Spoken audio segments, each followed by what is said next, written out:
যদিও এখন এখানে সাধারণ পাবলিকের প্রবেশ নিষিদ্ধ, তবে একসময় এখানে শুনেছি প্রবেশ করা যেত। আজকে এই গেট কিন্তু সর্বসাধারণের জন্য একেবারে খোলা। প্রবেশ করলাম রাজবাড়িতে। এখানে রয়েছে কিছু বাইনোকুলার এবং ক্যামেরা, যেগুলি রাজার বংশধরেরা বিভিন্ন সময়ে ব্যবহার করে এসছে।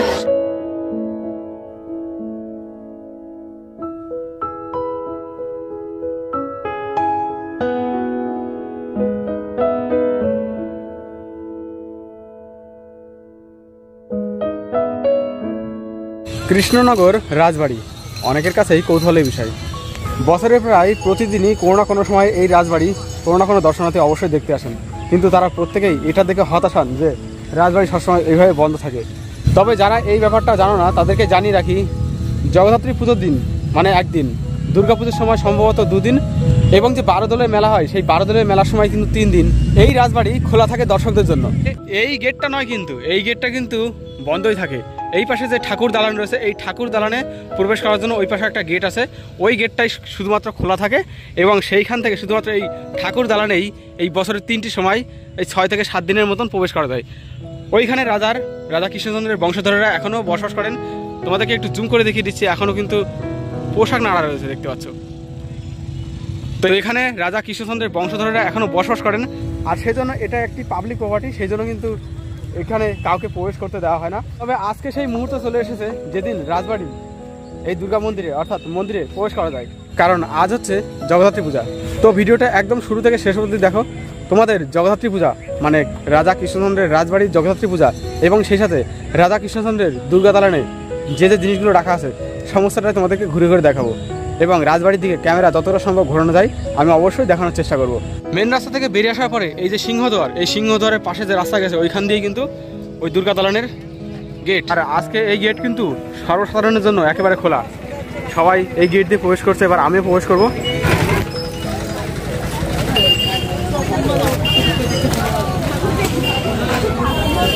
প্রবেশ করলাম রাজবাড়িতে।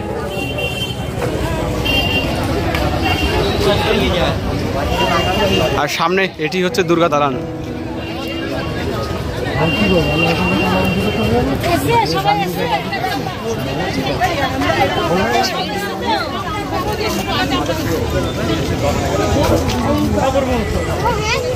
যেহেতু বছরে মাত্র 3 দিন এই রাজবাড়ির অন্দরে প্রবেশ করা যায়, তাই সেই সময়গুলিতে কিন্তু দর্শকদের উৎসাহ থাকে তুঙ্গে। প্রত্যেকে এখানে খুঁটিয়ে খুঁটিয়ে দেখেন, মনে হয় যেন এখানে মানে কিছু বৈজ্ঞানিক কাজকর্ম করতে এসেছেন, এমন একটা ব্যাপার। তো সামনে ওই জায়গাটায় পুজো হচ্ছে, জগদ্ধাত্রী পুজো, ওই দিকটাই প্রথমে যাব, তারপরে তোমাদের ঘুরিয়ে ঘুরিয়ে দেখাবো।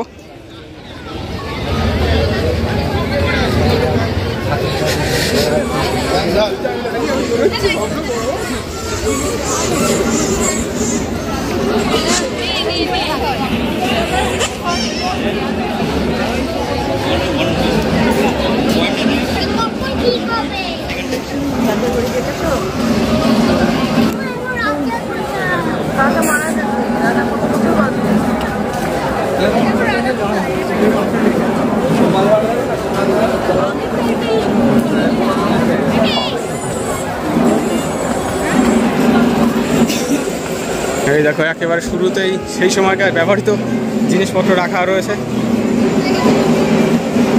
ওহো, এইগুলো বের করে দিয়েছে, এইগুলো সেই সময়কার ব্যবহৃত আসবাবপত্র সব মানে এর ভেতরে আছে। আচ্ছা, এখানে একটা ছবি রয়েছে, এখানে একটা বড় ঘট রয়েছে, ঘোড়া, এখানে একটা ছবি রয়েছে, ছবিটা কার সঠিক বুঝতে পারছি না। এই সমস্ত জিনিস হলো মহারাজা কৃষ্ণচন্দ্রের সময়কার জিনিসপত্র, এই কাচের মধ্যে যেগুলো রয়েছে। আর এখানে দেখি কি আছে,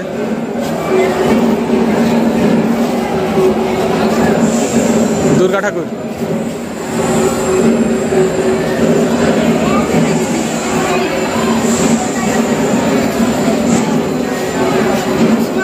এর মধ্যে রয়েছে মহারাজা কৃষ্ণচন্দ্রের আমলের ঝাড়বাতি এবং কিছু সংগ্রহ জিনিসপত্র।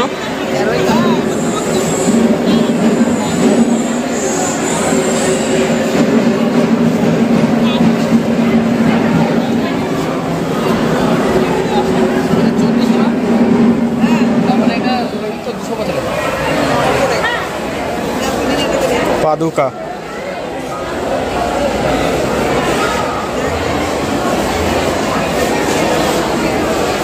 সিন্ধু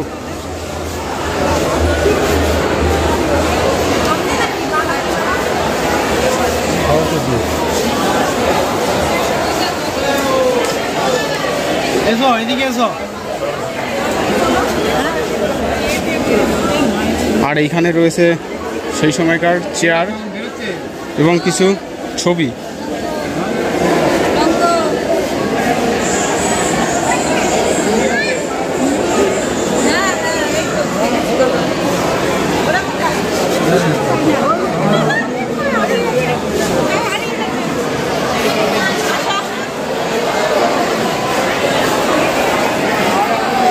চারিদিকে সেই সময়কার আসবাবপত্র একেবারে ভর্তি। আর যে বিল্ডিংটাও সেই সময়কার বিল্ডিং। আর এইখানে চলছে পূজা।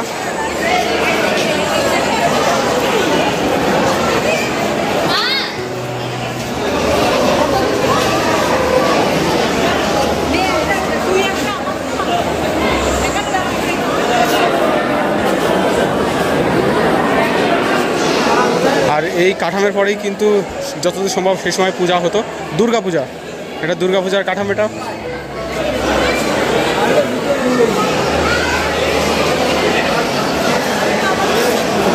আর সামনে রয়েছে জগদ্ধাত্রী।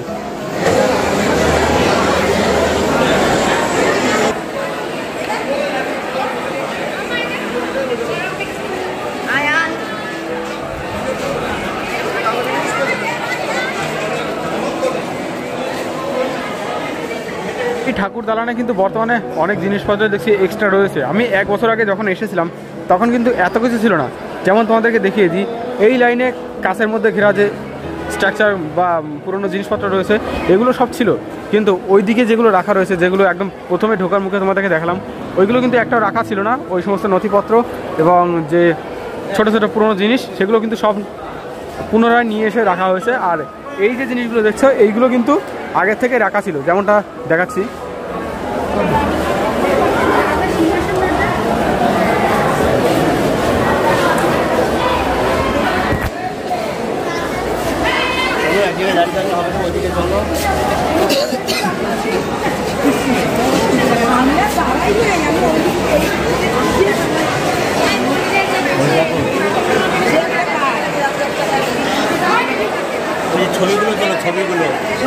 ছবিগুলো তোলো, ওই যে উপরে একটা আছে।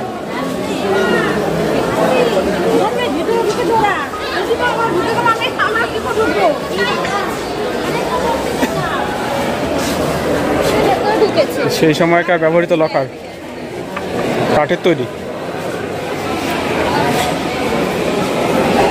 এত বড় লকার সেই সময় ব্যবহার হতো, কাঠের তৈরি। আর এগুলো লোহার।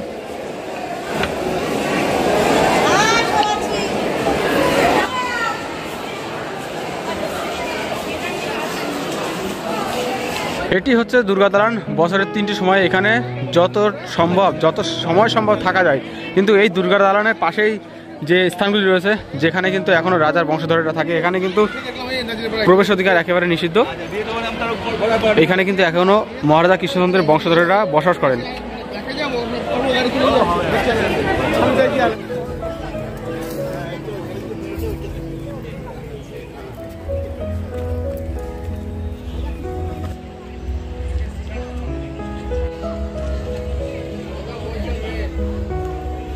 এইখানে যে মন্দিরটা রয়েছে, মন্দিরের পাশে কিন্তু এখানে বানানো হয়েছে নার্সারি। এখানে প্রচুর লেবু গাছ রয়েছে, এগুলো কিন্তু বিক্রি করা হয় এবং এর পরিচর্যা করার জন্য কিন্তু লোকও থাকে। আমি এর আগে যখন এসেছিলাম তখনও দেখেছিলাম। আর আজকে যেহেতু দেখতে পাচ্ছি না, কারণ এখন প্রায় সন্ধ্যে লেগে গেছে, যারা এখানে কাজ করছিল অধিকাংশ লোকই চলে গেছে। কোনটা হতে পারে যে আজকে যেহেতু জগদ্ধাত্রী পুজো, সেই জন্য হয়তো তাদেরকে ছুটি দিয়ে দেওয়া হয়েছে। এখানে দেখো লেবু গাছের পাশে এখানে বেগুনের চাষ হয়েছে। আর এই যে ছোট ছোট ঘর দুটো তোমরা দেখছো, এইগুলো কিন্তু কিছু বছর আগেও একেবারে পুরো ভঙ্গুর অবস্থা ছিল। এগুলো পুনরায় রিপেয়ারিং করে রাখা হয়েছে এবং কালার টালার করা হয়েছে, যাতে দর্শকরা এসে দেখতে পারে।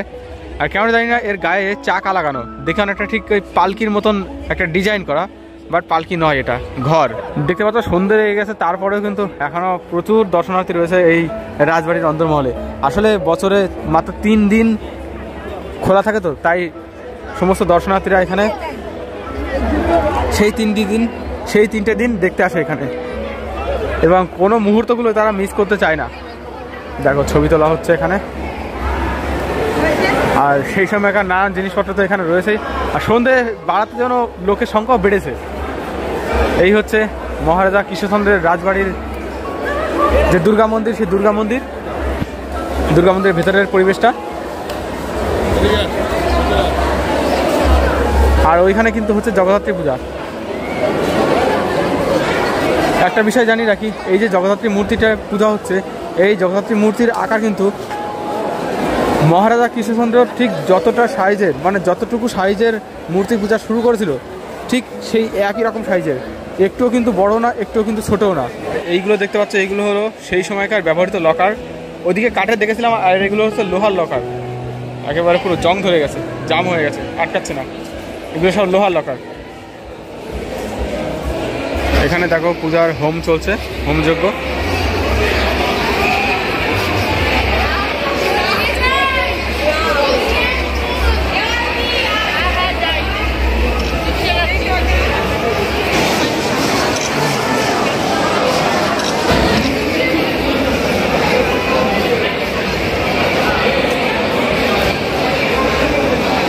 গত বছর যখন এসেছিলাম তখন কিন্তু এইখানেও প্রবেশ করা যাচ্ছিল, তবে এবছর জানি না ভিড়টা বেশি হয় বলেই যে বাসে ব্যারিকেডটা দিয়ে দিয়েছে, যাতে ওইখানে যে মাতৃ প্রতিমা পূজা হচ্ছে সেইখানে কেউ না প্রবেশ করতে পারে। কারণ এতে করে যে পূজারী এবং রাজবাড়ির লোকেদের একটু অসুবিধার সৃষ্টি হয়। আর এইখানেও কিছু এক্সট্রা জিনিসপত্র রয়েছে, যেগুলো এখানকার মানে যে মহারাজা কৃষ্ণচন্দ্রের আমলের জিনিসপত্র দেখতে পাচ্ছ, প্রায় 300 বছরের পুরাতন। এখানে রয়েছে কিছু বাইনোকুলার এবং ক্যামেরা, যেগুলি রাজার বংশধরেরা বিভিন্ন সময়ে ব্যবহার করে এসছে, সেগুলি কিন্তু এখানে রাখা রয়েছে। আবার এখানে দেখতে পাচ্ছ ডিএসএলআরও রয়েছে একটা। আর এই যে নিচে সমস্ত বাইনোকুলার ক্যামেরা এখানে রাখা রয়েছে, ঘড়ি রয়েছে। সামনে এই পজিশনের দিকে দুটো পালকি রাখা ছিল, সেই পালকি যদিও দেখতে পাচ্ছি না, তবে এই যে জিনিসগুলো কিন্তু সব একেবারে নতুন, মানে পরে এগুলো রাখা হয়েছে, এগুলো কিন্তু আগে সব রাখা ছিল না। আর সন্ধে লেগে গেছে দেখতে পাচ্ছ, এখনও কিন্তু কাতারে কাতারে মানুষ এখানে আসছে, এই রাজবাড়িতে প্রবেশ করছে এবং রাজবাড়ির ভিতরে যে সমস্ত জিনিসপত্র রয়েছে সেগুলি দেখছে, এবং সেই সাথে যে জগদ্ধাত্রী পূজাটি হচ্ছে সেই পূজায় তারা অংশগ্রহণ করছে। এটা হলো রাজবাড়ির ব্যবহৃত সিংহাসন, তবে সেই সময়কার কিনা সঠিক বুঝতে পারছি না।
তো দুর্গা মন্দির ছেড়ে বেরিয়ে এলাম, আর এখানে যে গেটটি দেখা যাচ্ছে এই গেটটি দিয়েই কিন্তু এনারা এখন ভেতরে প্রবেশ করে। আর এখানে গার্ড বসে রয়েছে এই মুহূর্তে। যদিও এখন এখানে সাধারণ পাবলিকের প্রবেশ নিষিদ্ধ, তবে একসময় এখানে শুনেছি প্রবেশ করা যেত, এখন পুরোপুরি নিষিদ্ধ। তো বন্ধুরা, বর্তমান সময়ে রাজবাড়ির অন্তর্মহলে যতটা দেখানো সম্ভব এবং পুজোর যতটা দেখতে পারলাম সমস্তটা তোমাদেরকে দেখালাম। আর দেখতে পাচ্ছ দিনের আলো শেষ হয়ে কিন্তু এখন সন্ধ্যের অন্ধকার, চারিদিকে লাইট জ্বালানো হয়েছে, তারপরেও যেহেতু আগামীকালই এখানে কিন্তু আর প্রবেশ করতে পারবে না কেউ। সামনে আবার কোনো অনুষ্ঠান মানে যে 12 দলের মেলা আসছে সেই 12 দলের মেলার আগে কিন্তু কেউ প্রবেশ করতে পারবে না। আর সেজন্য সবাই যেহেতু একটা আকাঙ্ক্ষা থাকে যে রাজবাড়ি প্রবেশ করবে, সেজন্য একেবারে শেষ মুহূর্তে কিন্তু তারা কিছুটা সময় হলে পরেও কাটিয়ে নেওয়ার চেষ্টা করছে রাজবাড়িতে। অন্যান্য সময় আসলে কিন্তু সাধারণ পাবলিকের জন্য এই গেটটা পুরোপুরি বন্ধ, ওই গেটটা একমাত্র খোলা থাকে আর ওখানে সিকিউরিটির দাদারা থাকে বসে।